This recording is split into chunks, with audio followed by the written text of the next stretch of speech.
Bismillahirrahmanirrahim. Assalamualaikum warahmatullahi wabarakatuh. Perkenalkan, nama saya Renanda dari Prodi Akuntansi. Di sini saya ingin mempresentasikan tugas UTS mata kuliah Auditor 1 dengan dosen pengampu Ibu Desi Arigawati,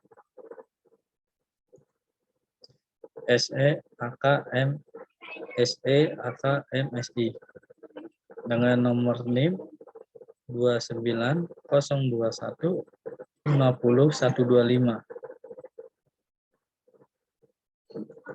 Di sini saya ingin mempresentasikan tentang bukti audit.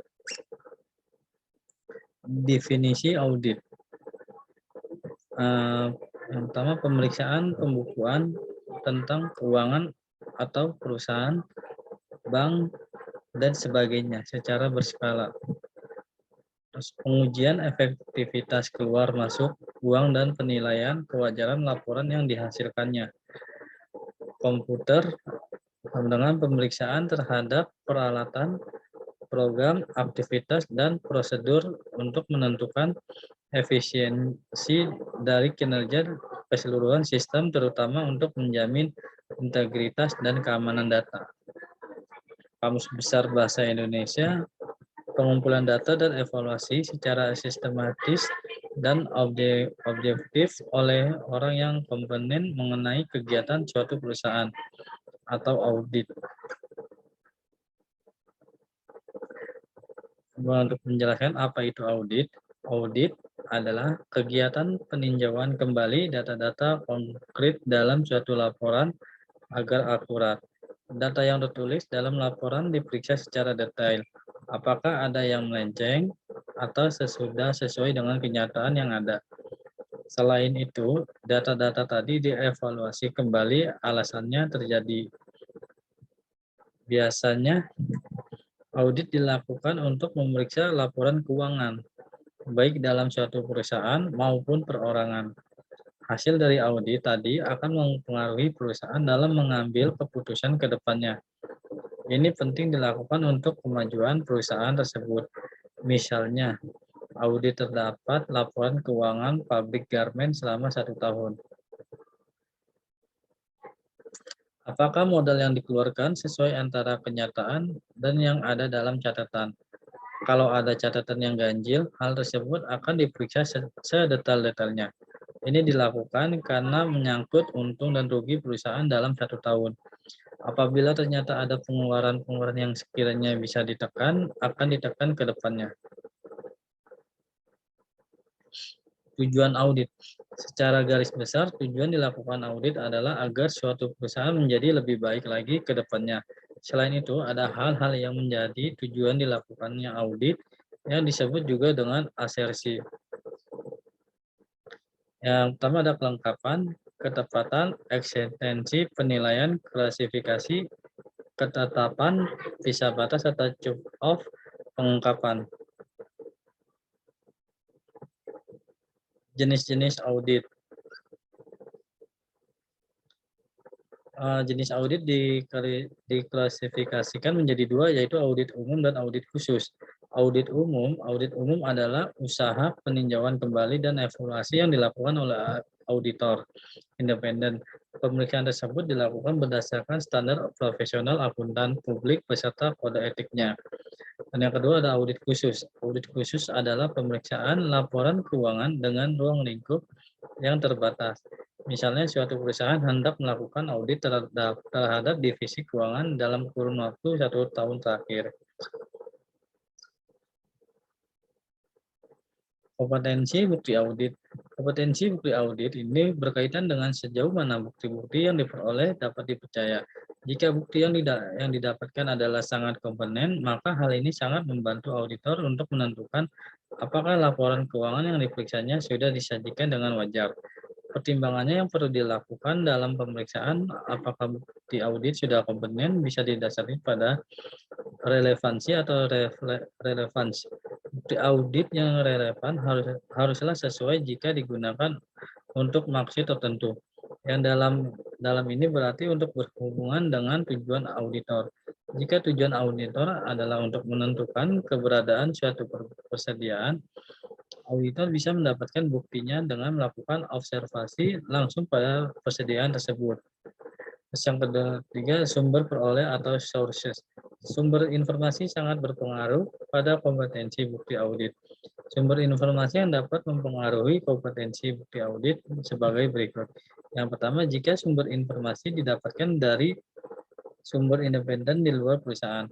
Yang kedua, semakin efektif struktur pengendalian internal perusahaan, maka semakin besar jaminan yang diberikan atas keandalan dalam data akuntansi dan laporan keuangan.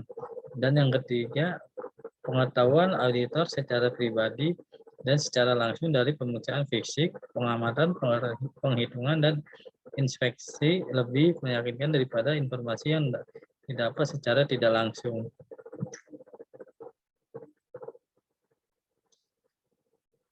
Ketepatan waktu atau timeless. Ketepatan waktu berhubung dengan tanggal penggunaan bukti audit. Kriteria ini menjadi penting khusus untuk memverifikasi aktiva lancar, utang lancar, dan akun surplus defisit karena bisa mengecek apakah cut off sudah dilakukan dengan tepat. Dan yang keempat, objektivitas atau objectivity. Bukti audit yang objektif dipandang lebih kompeten jika dibandingkan dengan bukti audit yang bersifat subjektif. Untuk menilai objektivitas bukti audit, diperlukan juga penilaian atas kualifikasi personal yang memberikan bukti tersebut. Jenis-jenis bukti audit. Berikut tujuh jenis bukti audit. Yang pertama, pengujian fisik atau physical examination merupakan bukti yang diperoleh lewat pemeriksaan secara fisik atau lewat perhitungan oleh auditor terhadap harta perusahaan. Misalnya uang tunai, surat berharga, barang persediaan. Yang kedua, konfirmasi.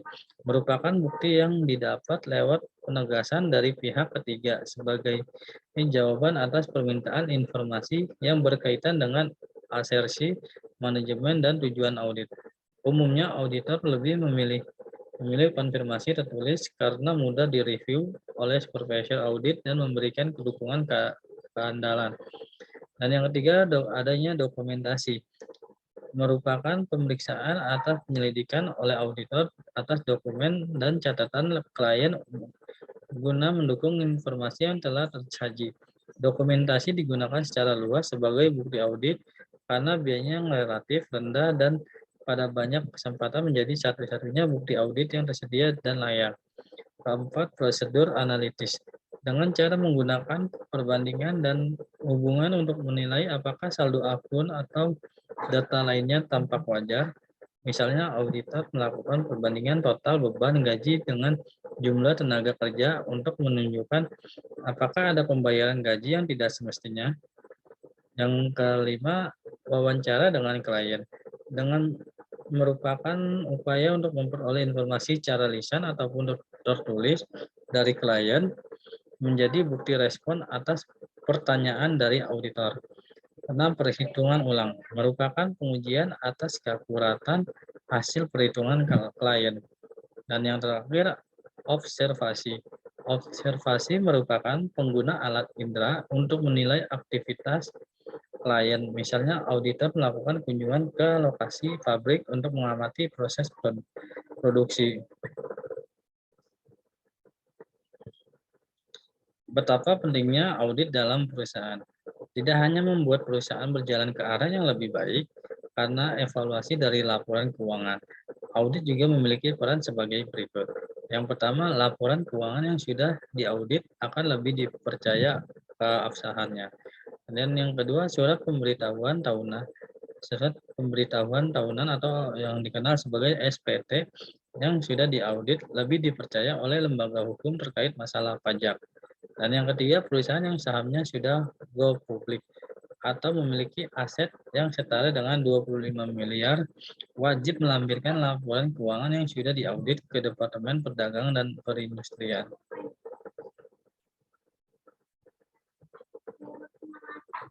Bagaimana cara auditor mengukur kelayakan bukti audit? Perusahaan umumnya selalu menyediakan bukti atas informasi yang diberikan kepada auditor. Bahkan bukti yang dihadirkan terkadang berjumlah besar dan bertumpuk antara satu jenis bukti dengan bukti yang lainnya. Di antara berbagai bukti yang disediakan, seringkali perusahaan bukti menyumbangkan bukti-bukti yang sesungguhnya tidak relevan dengan maksud dilakukannya audit. Oleh karena itu, umumnya auditor akan melakukan seleksi terhadap kelayakan bukti audit ini. Ada Adapun beberapa hal yang umumnya dijadikan dasar oleh auditor untuk mengukur kelayakan audit evidence adalah sebagai berikut. Yang pertama, pertimbangan profesional auditor. Auditor wajib menguasai bidang keilmuan, baik teoritis maupun praktis, terhadap objek yang diaudit.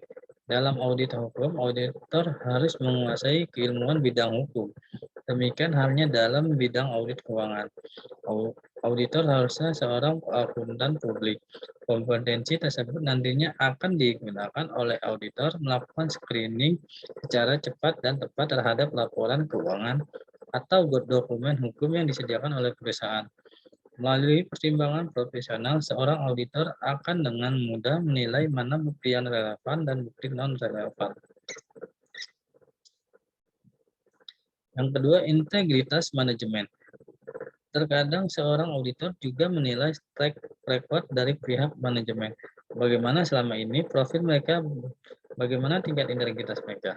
Ini juga mempengaruhi keyakinan auditor terhadap segala bukti yang diajukan. Yang ketiga, status badan hukum. Status badan hukum dari suatu perusahaan juga akan mempengaruhi cara penilaian bukti oleh auditor. Badan hukum persoalan terbatas tentu akan dinilai lebih detail dibandingkan dengan badan hukum, CV, dan seterusnya. Yang keempat, kondisi keuangan. Dalam audit keuangan, financial condition menjadi faktor yang sangat menentukan apakah auditor akan menilai secara detail atau satu persatu. Bukti yang disodorkan akan hanya melihat sampel saja. Semakin baik kondisi keuangan yang baik, tentunya buktinya berbeda dengan ketika kondisi keuangan perusahaan buruk. Cara mengukur kualitas bukti audit. Sejauh mana bukti-bukti yang ada dapat dipercaya. Bagaimana cara mengukurnya? Untuk menjawab ini, auditor harus memiliki indikator yang dijadikan olehnya sebagai dasar pertimbangan dalam mengukur tingkat kompeten dari bukti audit. Semakin kompeten bukti yang diberikan, maka semakin baik nilai dari kewajaran atas laporan keuangan yang disodorkan perusahaan. Adapun indikator tersebut adalah sebagai berikut. Yang pertama ada relevansi. Relevansi bukti audit yang diberikan haruslah relevan dengan tujuan dilaksanakannya audit. Misalnya, ketika yang ingin diaudit dalam perusahaan adalah persediaan, maka bukti yang paling relevan adalah dengan cara melihat langsung stok persediaan yang ada. Dan yang kedua, sumber perolehan bukti. Sumber perolehan bukti asal peroleh bukti juga menjadi dasar pertimbangan yang menentukan bagi seorang audit informasi yang diperoleh dari pihak lain yang independen akan semakin dipercaya. Kemudian, informasi yang berasal dari manajemen internal yang sangat transparan dengan pengelolaan yang baik pasti dapat lebih dipercaya. Terakhir, informasi yang diperoleh auditor sendiri melalui pengamatan, inspeksi, dan sejenisnya tentu lebih dapat dipercaya. Yang ketiga, ada ketepatan waktu. Dalam audit keuangan, ketepatan waktu atau tanggal dari bukti audit sangat menentukan tingkat validitas, terutama bila yang diaudit adalah mengenai hutang dan aktivitas lancar, laporan laba rugi, surplus keuangan, dan sejenisnya. Ketepatan waktu digunakan untuk mengetahui apakah pengakuan yang dilakukan sudah tepat. Ketepatan waktu ini dalam audit hukum juga berpengaruh.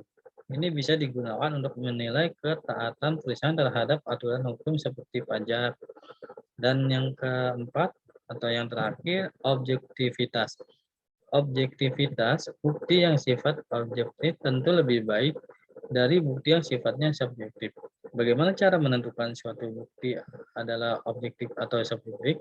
Tentu caranya adalah dengan menentukan siapa yang menandatangani bukti dan siapa yang memberikan bukti tersebut. Inilah penjelasan dari saya tentang bukti audit. Jika ada kata atau tulisan yang kurang berkenan, mohon maaf sebelumnya. Terima kasih. Wassalamualaikum warahmatullahi wabarakatuh.